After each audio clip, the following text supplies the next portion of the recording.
श्री कृष्णचंद्र महाराज की जय। जय राधे राधे। ओम नमो भगवते वासुदेवाय। ओम नमो भगवते वासुदेवाय। ओम नमो भगवते वासुदेवाय। ओम नमो भगवते वासुदेवाय। ओम नमो भगवते वासुदेवाय। ओम नमो भगवते वासुदेवाय। ओम नमो भगवते वासुदेवाय। ओम नमो भगवते वासुदेवाय। ओम नमो भगवते वासुदेवाय। राधे राधे। जय श्री कृष्ण। राधे राधे। श्री कृष्णचंद्र महाराज की जय। जय। नवम स्कंद 11वां अध्याय सीता वनवास और लवकुश की उत्पत्ति का वर्णन। श्री सुखदेव जी बोले कि हे परीक्षित, इस प्रकार जब रामचंद्र राज्यासीन हुए तो उन्हें यज्ञ और दान की धूम मचा दी। यहाँ तक कि उनके पास जो कुछ राजकोष और आभूषण आदि थे सब दीन प्रजाओं को बांट दिया। उनकी पत्नी सीता जी ने भी भूषणों को दीन दुखी स्त्रियों और ब्राह्मणियों को दान कर दिया। यहाँ तक कि उनके पास केवल सुहाग चिन्ह को छोड़कर और कोई भी आभूषण न रह गया। हे राजन, रामचंद्र जी के उस दान से याचक अयाचक हो गए और चारों ओर उनकी प्रशंसा होने लगी। जब याचकों एवं प्रजाओं ने देखा कि महाराज ने दान यज्ञों में अपना सर्वस्व निछावर कर दिया और अपने लिए भी कुछ भी नहीं रखा, तो उससे द्रवित होकर के लोग उनकी दी हुई वस्तुएं यह कह करके लौटाने लगे कि हे महाराज, अब हम तृप्त हो गए हैं, यह अपनी दी हुई वस्तुएं लौटा लीजिए, हमें नहीं चाहिए। क्योंकि हे त्रिलोक के स्वामी भगवान, जब आप हम लोगों के हृदय में प्रवेश करके अपने प्रकाश से हमारे अज्ञान रूप अंधकार को दूर कर रहे हैं, तो आपने हमें क्या नहीं दे दिया है। हे ब्राह्मणों के भक्त श्री राम जी, आपके लिए नमस्कार है। हे परीक्षित, इस प्रकार के दशरथ पुत्र श्री राम जी नित्य ही अपनी प्रजाओं का मनोरंजन किया करते थे। इसके कुछ दिन बाद एक समय श्री रामचंद्र जी लोकमत जानने के लिए छिपे हुए भेष से प्रजा में भ्रमण करने लगे। तो उन्होंने एक पुरुष को अपनी स्त्री से यह कहते हुए सुना कि तू दूसरे घर में रह चुकी, अतः तू व्यभिचारिणी और दूषित है, मैं अपनी स्त्री न बनाऊंगा। ऐसे स्त्रियों के लोभी तो रामचंद्र जी हैं, जिन्होंने दूसरे के पास रहने वाली सीता को अपना लिया है। सो वे भले ही सीता को अपनी स्त्री स्वीकार करें, किंतु मैं ऐसी स्त्री का लोभी नहीं हूँ, मैं तुझे अब स्वीकार नहीं कर सकता। संसार तो महान अज्ञान में पड़ा है, जितने मुँह उतनी ही बातें होती है। यदि कोई सबको खुश करना चाहे तो असंभव है। इस प्रकार से उसकी कही बात को सुनकर के श्री रामचंद्र जी डर गए और लोका उपवाद के कारण उन्होंने घर आकर के सीता जी को त्याग दिया, जिससे वे सीता जी वाल्मीकि जी के आश्रम में चली गई। उस समय वे गर्भिणी थी। समय आने पर उनके 2 पुत्र उत्पन्न हुए। इनके नाम कुश और लव थे। वाल्मीकि जी ने उनका उचित संस्कार किया। इधर लक्ष्मण जी के भी अंगद और चित्रेतु नाम के 2 पुत्र उत्पन्न हुए। भारत के तक्ष और पुष्कल हुए। शत्रुघ्न के सुबाहु और श्रुतसेन हुए। बाद में भरत ने दिग्विजय करने के समय करोड़ों गंधर्वों को मारा। उनके समस्त धन को लाकर के महाराज श्री राम जी को अर्पण कर दिया। शत्रुघ्न ने मधु दैत्य के पुत्र लवण नामक राक्षस को मारा और उससे मधुबन में जाकर के मथुरा नाम की पूरी बसाई। इधर सीता जी अपने दोनों पुत्रों को वाल्मीकि जी को सौंप श्री राम जी के चरणों का ध्यान करती हुई पाताल में प्रवेश कर गई। उस समाचार को सुनकर के श्री राम जी को बड़ा ही कष्ट हुआ। उस शोक को उन्होंने बहुत रोकना चाहा, किंतु सीता जी के गुणों का स्मरण कर वे ज्ञानी होने पर भी उसे सहन न कर सके। स्त्री पुरुष का साथी ऐसा होता है कि उससे सदैव भय बना रहता है। यह बात जब बड़े बड़े समर्थों के लिए भी सत्य है, तो गृहस्थ गंवार के लिए भी तो कहना ही क्या है। इसके पश्चात स्त्री संग को त्यागे हुए श्री रामचंद्र जी ने 13,000 वर्ष तक अखंडित अग्निहोत्र किया। फिर अपने भक्तों के हृदय में अपनी कोमल वाणी स्थापित कर निज धाम को सिधारे। हे राजन, श्री राम जी का समुद्र में पुल बांधना और रावण का वध करना इत्यादि उनके महान कर्मों को ऋषियों ने बारंबार बड़े आश्चर्य भाव से गान किया है। उनका प्रभाव अकथनीय, अतुलनीय और असमान है। तो अब आश्चर्य कैसा, उन्हें एक रावण के वध की क्या करोड़ों रावण के वध की शक्ति है, यह तो उनके लिए एक कौतुक मात्र था। उसी प्रकार से सुग्रीव की मित्रता और बाली को मारना तथा सेतु बंध और लंका विजय आदि भी उनका एक कौतुक ही था, जिनके यश दिगंत तक फैले हुए हैं। और मार्कंडेय जैसे आयु वाले महर्षि सदा गुणगान किया करते हैं। वे रघुनाथ जी, श्री रामचंद्र जी अद्वितीय हैं। उनके दर्शन और सेवन आदि करने वाले सभी योगी महात्मा तर गए। जो मनुष्य भगवान के चरित्रों को अपने कानों से श्रवण करते हैं, वे सुनते हैं, सुनने से ही मुक्त हो जाते हैं। इतनी कथा सुनकर के राजा परीक्षित ने पूछा कि हे मुनिवर, भगवान श्री रामचंद्र जी का स्वभाव कैसा था? वे अपने ही अंशों से प्रकट हुए भाइयों के साथ कैसा व्यवहार रखते थे? पूर्ववासियों का भी उनके साथ कैसा बर्ताव था? दया करके यह बात मुझे सुनाइए। सुखदेव जी बोलते हैं कि हे राजन, जब रामचंद्र जी राजा हुए तो उन्होंने अपने तीनों भाइयों को दिग्विजय करने के लिए आज्ञा दी और अपने प्रेमियों को दर्शन देने के लिए अनुचरों सहित अयोध्यापुरी का प्रबंध करने लगे। उनकी आज्ञा से उस पुरी में नित्य ही सुगंधित जल का छिड़काव होता था, जिससे अयोध्या की शोभा दिन दूनी रात चौगुनी होती जाती थी। मानो वह पुरी अपने स्वामी को पाकर के महामत्स्य हो गई हो। उनके महल, गुरुद्वार, सभा भवन और देव मंदिरों पर सोने के कलश शोभायमान हो रहे थे। कहीं पताकाएं और कहीं और शोभा बढ़ा रही थी। जगह जगह सुपारी, केला, रेशमी वस्त्र, सीसा और उत्तम वस्त्र तथा मालाएं बंधी हुई थी। मानो वहाँ प्रतिक्षण उत्सव होता रहता था।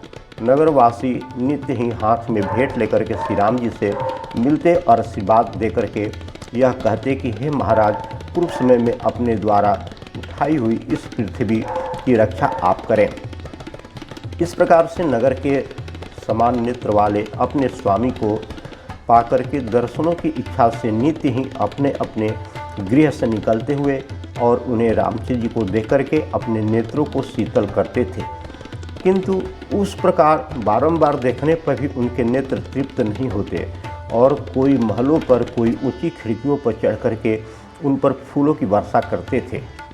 एक समय श्री रामचंद्र जी अपने पुरुषाओं में श्रेष्ठ महाराज इक्ष्वाकु के बनाए हुए उस राज सदन में गए, जिसमें वस्तुओं का अपार कोष और बहुत सा बहुमूल्य सामान भरा हुआ था। उस मंदिर की देहली का द्वार मूंगे से बना हुआ था और वैदुरण मणि के खंभे लगे हुए थे।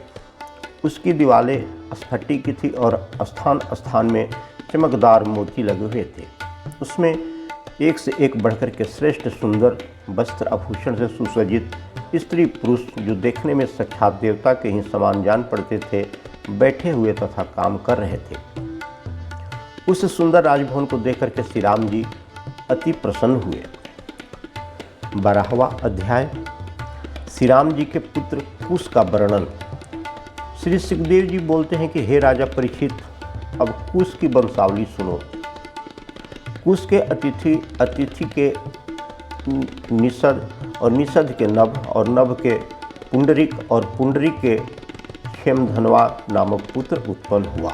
फिर क्षेमधनवा नाम के देवानिक और उनके अनिह, उनके परियात्र, उनके बलअस्थ और बलअस्थ के ब्रजनाभ नाम का पुत्र उत्पन्न हुआ।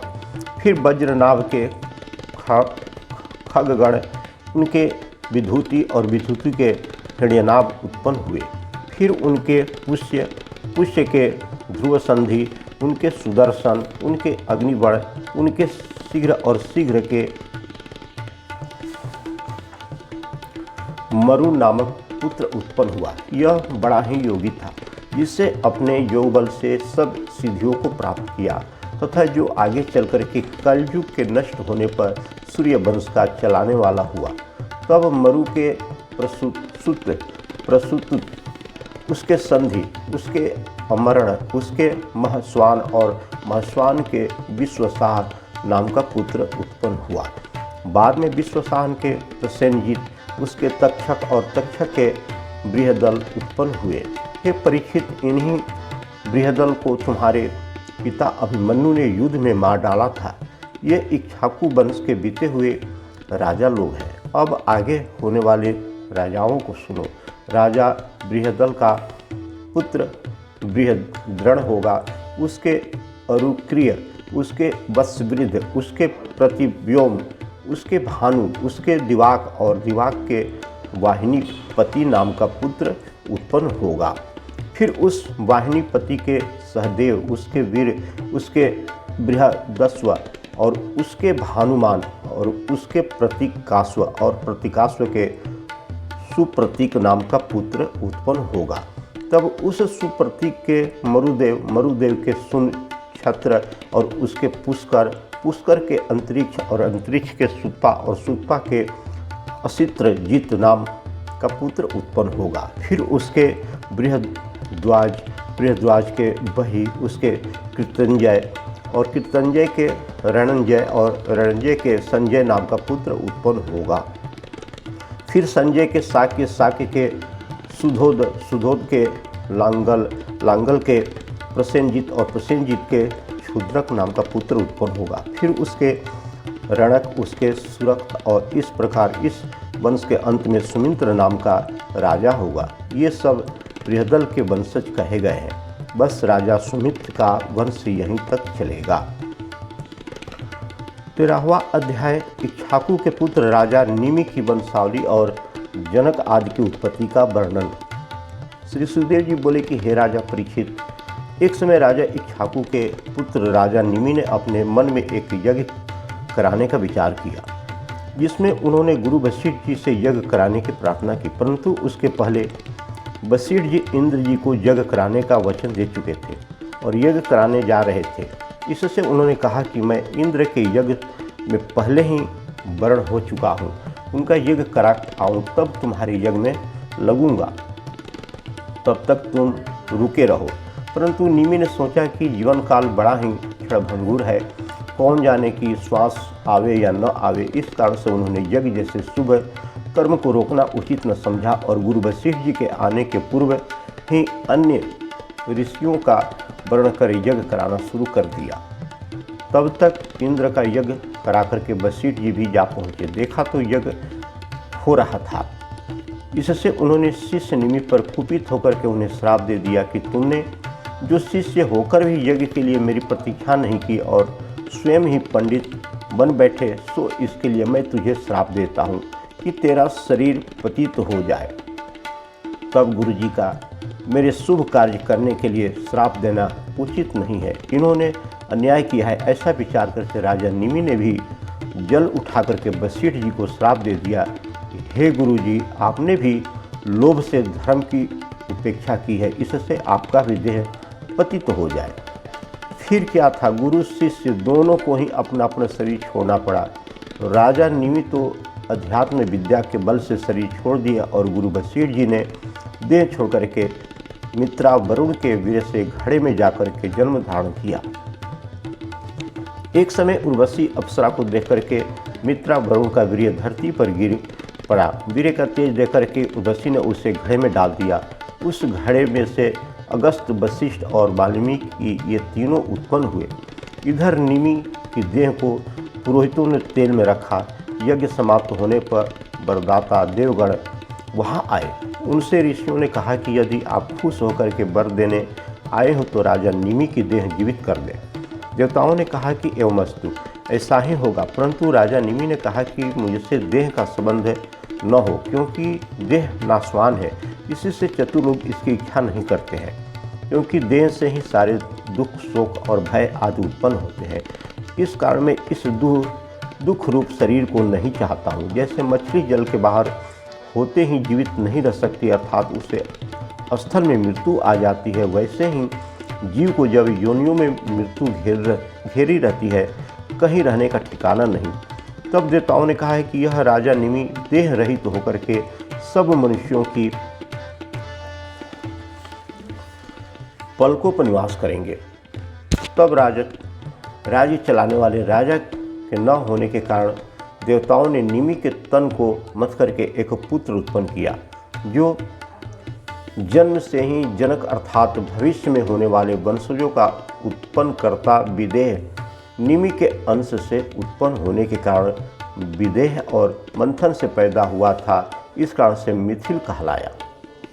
आगे चल कर के इसी ने मिथिला नाम की एक नगरी बसाई। उस मिथिला को उदवसु, उसके नंदवर्धन, उसके सुकेतु को देवरात, उसको बृहदत्त, उसको महावीर और उसके बाद सुघृति और उसके घृष्ट केतु को हर्यस्व और हर्यस्व को मरु नाम का पुत्र उत्पन्न हुआ। फिर मरु के प्रतिपक के कृतिरथ, उनके देवमीढ़ और देवमीढ़ के विश्रुत, उनके महाघृति के कृतिरात और कृतिरात के महारोमा, उनके सुवर्ण रोमा, उनके हर्षरोमा और उन हर्षरोमा के शिरध्वज नामक पुत्र हुआ। बाद में शिरध्वज के कुशध्वज और कुशध्वज के धर्मध्वज और धर्मध्वज के कृतध्वज और मितध्वज नाम के 2 पुत्र हुए। तब इनमें कृतध्वज के केशीध्वज और मितध्वज से खंडिक्य की उत्पत्ति हुई। उनमें से सबसे बड़ा केशीध्वज आत्मविद्या का ज्ञाता था और खंडिक्य कर्मकांड को जानने वाला था। एक दिन शस्त्रास्त्र हुआ, इसमें से केशीध्वज ने खंडिक्य को भगा दिया। कुछ दिन पश्चात केशीध्वज को भानुमान नाम का पुत्र मिला, जो बड़ा ही तेजस्वी था। बाद में उसके शतधूमन और शतधूमन के सूची और उसके संद्वाज और उसके उधर केतु और उधर केतु के यय और अय के पुरजीत नाम का पुत्र उत्पन्न हुआ। फिर पुरजीत के अरिष्टनेमी के श्रुतायु, उनके सुपार्श्य और उनके चित्ररथ, उनके मिथिलेश्वर, उनके क्षेमधी और क्षेमधी के सम्रत और सम्रत के सत्यरथ के उपगुरु, उनके उपगुप्त और उपगुप्त के अग्नि नाम का पुत्र हुआ। फिर अग्नि के वसवन्नत और उसके युयुधान के सुभाषण और सुभाषण के जय और जय के विजय और विजय के ऋतु पुत्र हुए। फिर उन ऋतु के सुनक और उसके पितहव्य और उनके दूती, उनके बहुलाश्व और उनके कृति और कृति के महाबसी नाम का पुत्र हुआ। हे राजन, यदि सब मिथिला के राजा हुए, ये सभी आत्मज्ञानी और घर में रहकर भी द्वंद्व से मुक्त रहे। इस कुल में योगेश्वर याज्ञवल्क्य जी की प्रधानता थी और वही सबके आचार्य रहे हैं। 14वां अध्याय, महाराज पूर्वा और उर्वशी। श्री सुखदेव जी बोले कि हे राजन, अब जिस वंश में पूर्वा आदि राजाओं की उत्पत्ति हुई थी, उस सोम वंश को मुझसे सुनो। नारायण की नाभि से निकले हुए कमल से ब्रह्मा जी और ब्रह्मा जी से उनके गुण, कर्म और स्वभाव के अनुकूल ही उनका अत्रि नाम का बेटा हुआ। उनकी आँखों के आनंद के आंसुओं से अमृतमय चंद्रमा उत्पन्न हुआ। उस चंद्रमा ने तीनों लोक विजय पर राजसूय यज्ञ द्वारा भगवान का पूजन किया और घमंड में आकर के देवगुरु बृहस्पति की तारा नाम की स्त्री को जबरदस्ती छीन लिया। बृहस्पति ने अपनी स्त्री को फेर देने के लिए बारंबार उससे प्रार्थना की, लेकिन चंद्रमा ने नहीं लौटाया। उस तारा के कारण महादेवासुर संग्राम हुआ। बृहस्पति से शत्रुता होने के कारण शुक्राचार्य जी दानवों के साथ चंद्रमा के पक्षपाती बने और भगवान शंकर तथा बृहस्पति दोनों अंगिरा ऋषि के यहाँ एक साथ विद्या पढ़े थे। इससे गुरु भाई का ख्याल कर शिव भगवान बृहस्पति के पक्षपाती हुए। इंद्र भी देवताओं के साथ गुरु बृहस्पति की ओर खड़ा हुआ। यूं तारा के पीछे देव और दानवों की ओर हानि हुई। दोनों पक्ष के अनेक लोग मारे गए, फिर भी चंद्रमा ने तारा को नहीं लौटाया। बृहस्पति ने सारा हाल ब्रह्मा जी से कहा। ब्रह्मा जी ने चंद्रमा को डांट करके बृहस्पति को उनकी स्त्री दिलवा दी। बृहस्पति ने तारा को गर्भिणी देख उससे कहा, अरे तू मेरी स्त्री है और तेरे पेट में बैरी का गर्भ है। अस्तु जो तू पतिव्रता है और बैरी ने तेरे साथ जबरदस्ती की है, तो तू अभी अपने पतिव्रत धर्म के प्रभाव से इस गर्भ को गिरा दे। ऐसा करने पर मैं तुझे श्राप देकर के भस्म नहीं करूँगा, वरन तुझे संतान पैदा करूँगा। यह सुन उस तारा ने लज्जा कर गर्भ को गिरा दिया। उस सोने से चमकते हुए बालों को देखते ही बृहस्पति और चंद्रमा दोनों ने उसे लेने की इच्छा की और मेरा मेरा कह करके दोनों झगड़ने लगे। जब यह झगड़ा बहुत बढ़ा और इसे देव और ऋषियों ने सुना तो वे आकर के तारा से पूछने लगे कि यह बालक किसका है। तारा लज्जा करके चुप हो रह गई और उन्हें कुछ भी उत्तर नहीं दी। तब क्रोध से भर करके वह बालक ही माता तारा से कहने लगा कि अरे अनाचारिणी, बोलती क्यों नहीं, लज्जा क्यों कर रही हो, तू अपना कुकर्म सबसे जल्द कह। बालक के ऐसा कहने पर भी जब वह न बोली तब ब्रह्मा जी ने उसे अलग बुला करके धीरे से पूछा। तब उसने धीरे से उत्तर दिया कि यह चंद्रमा से उत्पन्न हुआ है। ब्रह्मा जी ने उस बालक को चंद्रमा को दे दिया और उन्होंने ही उसका नाम बुध रखा, क्योंकि उस बुद्धिमान बेटे से चंद्रमा को बड़ा आनंद मिला और बड़ा बुद्धिमान था। तब उस बुध से ईला नाम की एक कन्या उत्पन्न हुई, जिसे पूर्वा नाम का बालक उत्पन्न किया। यह पहले भी कहा जा चुका है। उसके रूप गुण का बखान इंद्र की सभा में नारद जी भी किया था, जिसे सुनकर के उर्वशी अप्सरा काम के पीड़ा से व्याकुल हो उस पूर्वा के पास गई। उसे कामदेव के समान सुंदर और पुरुषों में रत्न के समान देकर के सम्मुख खड़ी हो गई। राजा पूर्वा उस उर्वशी अप्सरा को देख मारे हर्ष के खिल गए और उससे बोला, अरे सुंदरी, यहाँ तेरा आना बड़ा उत्तम हुआ। तू आ और यहाँ बैठकर मुझसे कह कि मैं तेरा क्या सत्कार करूँ। अरे सुंदरी, तू मेरे साथ सब भोग विलास कर, मेरा तेरा सुख भोग बरसों बना रहे, ऐसा उपाय कर। उर्वशी बोली, हे राजन, तू जैसा पुरुष पाकर के कौन अभागिनी स्त्री का मन भोग करने को न चाहेगा। तुझे देख कर के वह कौन सी स्त्री है जो विवेक, धीरज आदि छोड़ करके तुझसे रमण न करेगी। हे राजन, इन दोनों मेढ़ों को मैंने बेटे की तरह पाला है, इसलिए तू इसकी रक्षा कर। जब तक तू इसकी रक्षा करता रहेगा तब तक मैं तेरे साथ रमण करूंगी, नहीं तो छोड़ करके चल दूंगी। हे राजन, मैं देवांगना हूँ। देवता अमृत खाते हैं, किंतु मनुष्य लोक में घृत ही अमृत है। इस कारण से मैं यहाँ घी का ही भोजन करूंगी, अन्न नहीं छूएंगे और मैथुन के अलावा और किसी समय में तुझे नंगा न देखूंगी। यदि मैं तुझे कभी नग्न देखूंगी तो छोड़ करके भाग जाऊंगी। ऐसा उस उर्वशी का प्रण सुनकर के उस पूर्वा ने उसकी सब बातें मान ली और उससे बोला, मनुष्य लोक को मोहने वाली तेरी मोहनी सूरत अनोखी है, अपने आप आई हुई तुझ देवांगनाओं को भला कौन दुर्भागी है जो न भोगे। ऐसा उसके मुंह से सुनते ही वह उर्वशी रति के लिए उत्सुक हुई। तब राजा पूर्वा उसके साथ नंदन वन में जाकर के भोग करने लगा। यो उन दोनों ने बहुत काल तक विहार किया। एक दिन इंद्र स्वर्ग में उर्वशी को न देख करके उसके बिना अपना स्थान सुना पाकर उसे लेने के लिए गंधर्वों को भेजा। वे गंधर्व आधी रात को वहां आए जहां उर्वशी और पूर्वा विहार कर रहे थे। वे गंधर्व पूर्वा के पास रखे हुए दोनों बेड़े उठा करके ले भागे। भेड़ों का में शब्द सुन उर्वशी राजा पूर्वा को छोड़ उन गंधर्वों के पीछे चली और चलते चलते पूर्वा से बोली, अरे नपुंसक, तू निरा कायर है, तू अपने को व्यर्थ वीर मानता है। अरे तेरे सामने से मेरे पुत्र की तरह पाले हुए दोनों भेड़ों को चुरा लिए गए हैं, किंतु तुझे इनकी खबर तक न ली। तुझ पर विश्वास करके ही मैं उन्हें तुझे सौंपी, सो मेरी वह धरोहर तेरे विश्वास पर खो गई। तू दिन का मर्द है, रात का स्त्री, तभी तो तू रात में स्त्रियों की तरह बेसुध होता है। यदि मैं जानती कि तू ऐसा नपुंसक है तो क्यों अपने बच्चों को तुझे सौंपती। तेरे भरोसे पर मैं रह गई। उर्वशी का वचन राजा पूर्वा को वैसे ही जान पड़ा जैसे कि अंकुश की नोक हाथी को।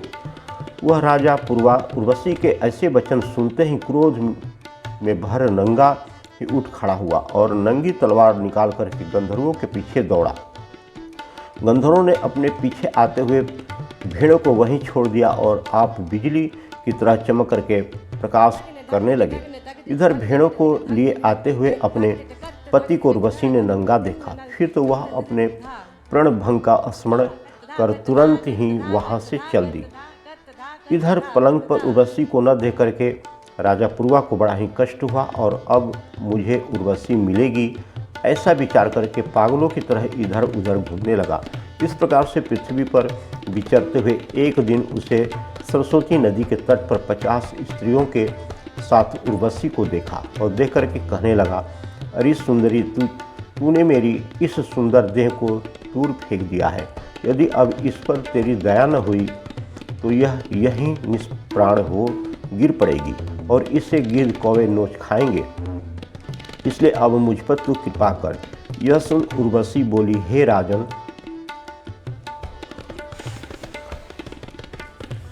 तू पुरुष होकर स्त्री के लिए प्राण छोड़ता है, ऐसा ना कर। तुझे धीरज धारण करना चाहिए। अरे स्त्रियों की मित्रता भी कहीं स्थिर होती है।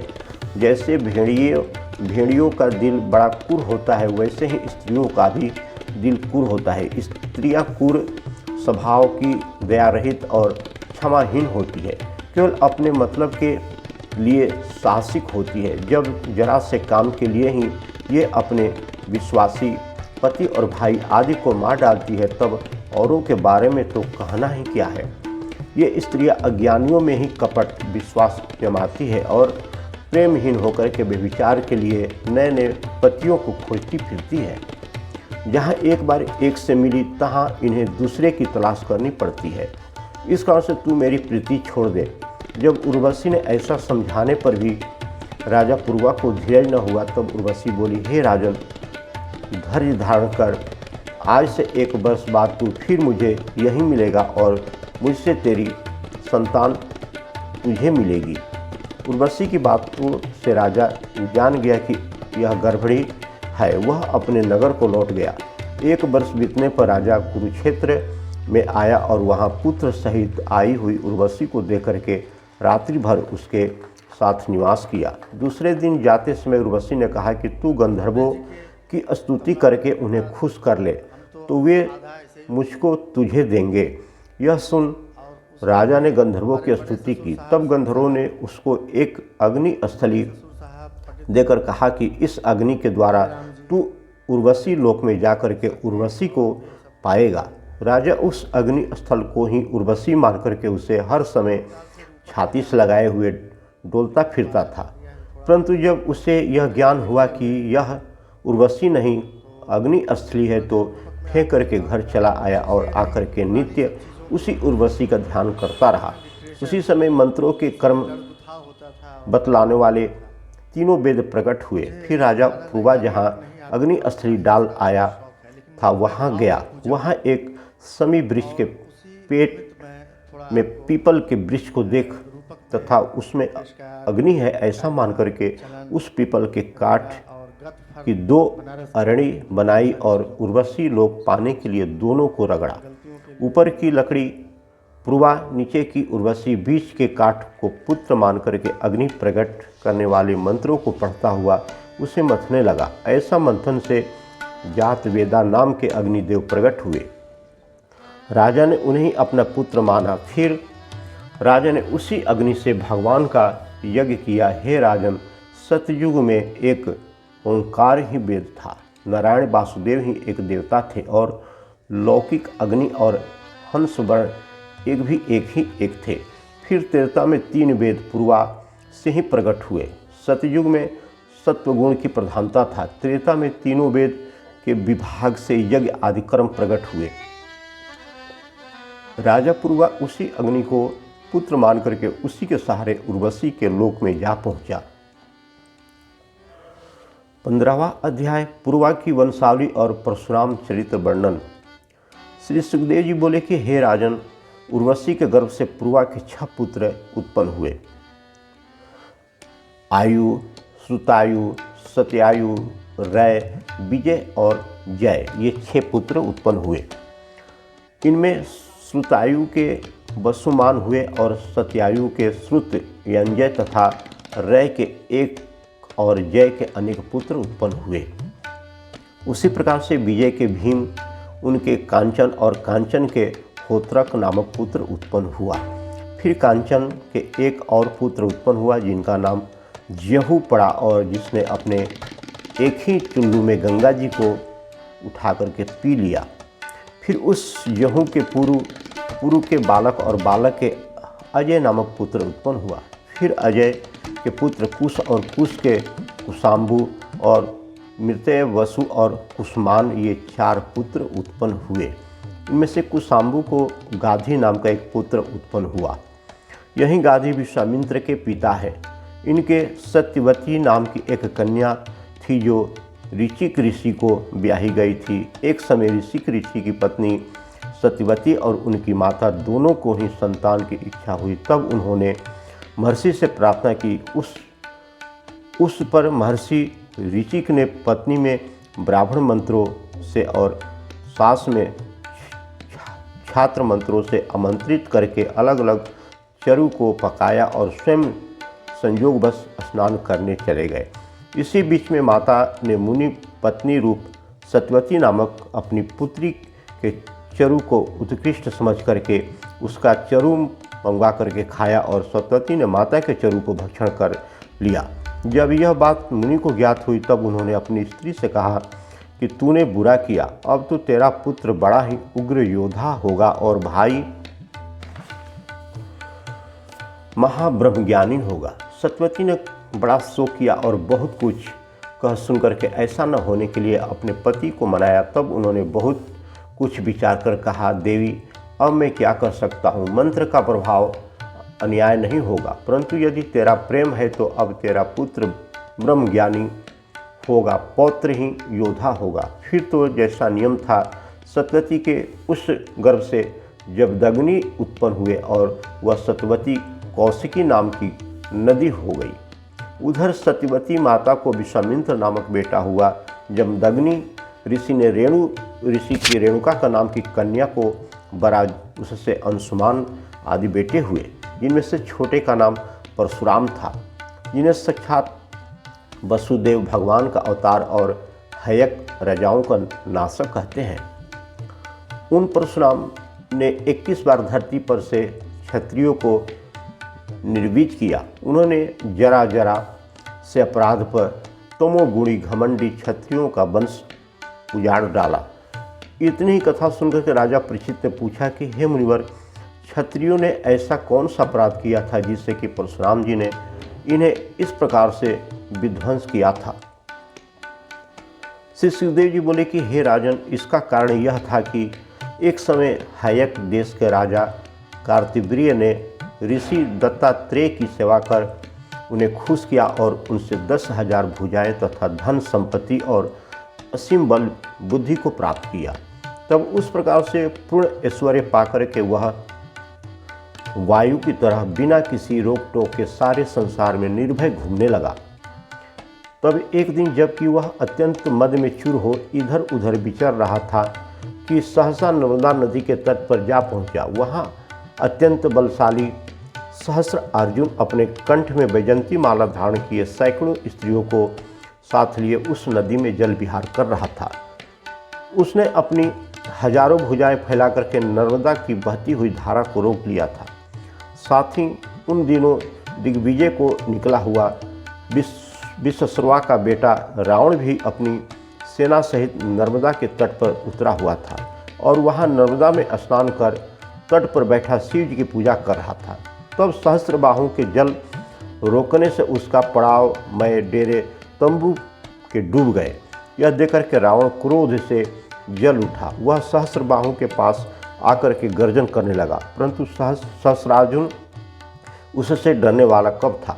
उसने रावण को बंधवा लिया और इस प्रकार से बांध करके उसे अपने नगर में लाया, जहां उसे रावण को बंदरों की तरह खूब नचाया।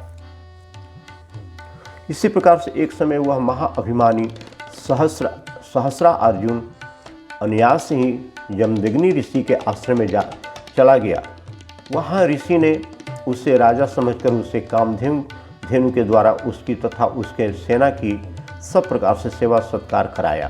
तब एक वन का वासी तपस्वी इतना समृद्धशाली हो कि बात ही बात में इतनी बृहद सेना का स्वागत कर सकता है, यह देख करके वह बड़ा ही आश्चर्यचकित हुआ और सारी ईर्ष्या से जल उठा। उसने सोचा, कहाँ यह टूटी झोपड़ी और कहाँ मेरी इतनी विशाल सेना। वास्तव में यह कामधेनु गौ ही इसका सर्वस्व है। यदि यह इसके पास न होती तो निश्चय ही यह तपस्वी मेरा सत्कार न कर पाता। सो इस गौ को इससे ले लेना चाहिए। ऐसा सोचकर उसने अपने सिपाहियों से कहा कि ऋषि से यह गौ छीन लो और इस गौ को अपने नगर में ले चलो। सिपाहियों ने ऋषि से गौ छीन ली और लेकर के नगर की ओर चले। ऋषि ने ऐसा न करने को बहुत प्रार्थना की, परंतु सहस्रा अर्जुन नहीं माना। लाचार हो ऋषि बैठे रहे। कुछ देर बाद उनके पुत्र परम उग्र तपस्वी परशुराम जी आए तो पिता ने उससे कहा कि ऐसी ऐसी बात है। सहस्रा अर्जुन ने सेवा का यह पुरस्कार दिया है। फिर तो यह सुनकर के परशुराम जी छेड़े हुए सर्प की तरह क्रोधित हो गए और अपना भयंकर शस्त्र और फरसा लेकर के तुरंत ही सहस्र बाहु के पीछे दौड़ पड़े। परंतु सहस्र अर्जुन अपनी नगरी में पहुंच चुका था, इससे मार्ग में भेंट न हुई और वे परम उग्र स्वभाव वाले परशुराम जी जटाजुट बांधे, कंधे पर फरसा रखे, बगल में मृगछाला दावे, लाल लाल आंखें निकाले हुए उसके नगर पर ही जा पहुँचे। तब उनकी इस प्रकार से कुपित हो आते देख करके सहस्रा अर्जुन ने अपनी 17 अक्षौहिणी सेना, जो कि सब प्रकार से अस्त्र शस्त्रों से भली भांति सुसज्जित थी, परशुराम जी से युद्ध करने के लिए भेजी। परंतु महावीर परशुराम जी ने अकेले ही उस बड़ी सेना का संहार कर डाला। परशुराम जी जिधर की फरसा लेकर के घूम जाते थे, उधर ही हाहाकार मच जाता था। क्षण मात्र में ही उन्होंने कितने ही को यम के मुख में डाल दिया, कितने ही के हाथ काट दिए, कितने ही के पांव कटे और कितने ही के मस्तक कट गए। उनके फरसे से और शस्त्रों से कटे हुए हाथी और रथों से युद्ध भूमि पट गई।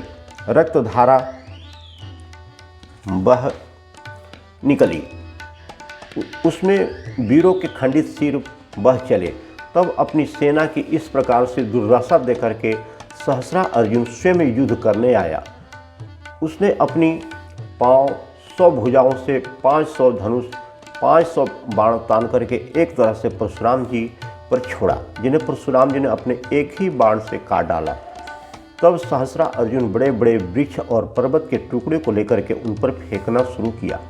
इससे कुपित होकर के परशुराम जी ने उसकी भुजाएं को काटना आरंभ कर दिया। एक एक करके उन्होंने उसकी हजारों भुजाएं काट डाली। जब उसकी भुजाएं कट गई तब परशुराम जी ने साधारण एक ऐसा बाण मारा जिससे उसका सिर भी कट करके पृथ्वी पर गिर पड़ा। फिर तो सिर के साथ उसका धड़ भी धराशायी हुआ और इस प्रकार से उसका वध होते देख करके उसके समस्त सैनिक युद्ध भूमि छोड़ करके वहाँ से भाग गए। बाद में वे निशंक परशुराम जी उसके नगर में घुस गए और जहाँ उसकी कामधेनु गौ बंधी हुई थी वहाँ से उसे खोल करके अपने साथ लेकर आए और पिता जमदग्नि को सौंप दी। जब ऋषि को यह बात ज्ञात हुई कि परशुराम ने राजा को मार डाला है, तब उन्हें सबसे बड़ा दुख हुआ। उन्होंने कहा कि रे बेटा, तुमने राजा को मार करके अच्छा नहीं किया, क्योंकि राजा से ही प्रजा का मनोरंजन होता है और राजा पिता के समान है। फिर तुम ब्राह्मण थे, तुम्हें ऐसा उग्र क्रोध न करना चाहिए था। ब्राह्मण के लिए क्षमा ही उसका शस्त्र है। राजा का वध ब्राह्मण वध से भी अधिक है। सो राजा को मार करके तुमने यह बहुत बड़ा पाप किया है। अतएव इस पाप से मुक्ति होने के लिए तुम प्रायश्चित करो। सो भगवान में मन लगा करके गंगादि तीर्थों के सेवन से तुम इस पाप से मुक्त हो जाओ। 16वां अध्याय कल होगा। पिता जमदग्नि की आज्ञा से परशुराम जी का अपनी माता तथा भाइयों को मार डालना और उस प्रकार से पिता को प्रसन्न कर फिर उनकी जीवित करना, पश्चात सहस्र अर्जुन के पुत्रों का जमदग्नि को मार डालना और उससे क्रोधित परशुराम जी का 21 बार पृथ्वी को क्षत्रिय रहित करना और विश्वामित्र का वंश वर्णन कल कथा होगी। श्री कृष्णचंद्र महाराज की जय। राधे राधे राधे राधे। ओम नमो भगवते वासुदेवाय। ओम नमो भगवते वासुदेवाय। ओम नमो भगवते वासुदेवाय। ओम नमो भगवते वासुदेवाय। ओम नमो भगवते वासुदेवाय। ओम नमो भगवते वासुदेवाय। ओम नमो भगवते वासुदेवाय। ओम नमो भगवते वासुदेवाय। ओम नमो भगवते वासुदेवाय। ओम नमो भगवते वासुदेवाय। ओम नमो भगवते वासुदेवाय। ओम नमो भगवते वासुदेवाय। ओम नमो भगवते वासुदेवाय। ओम नमो भगवते वासुदेवाय। राधे राधे राधे राधे। जय श्री कृष्ण। श्री कृष्णचंद्र महाराज की जय जय।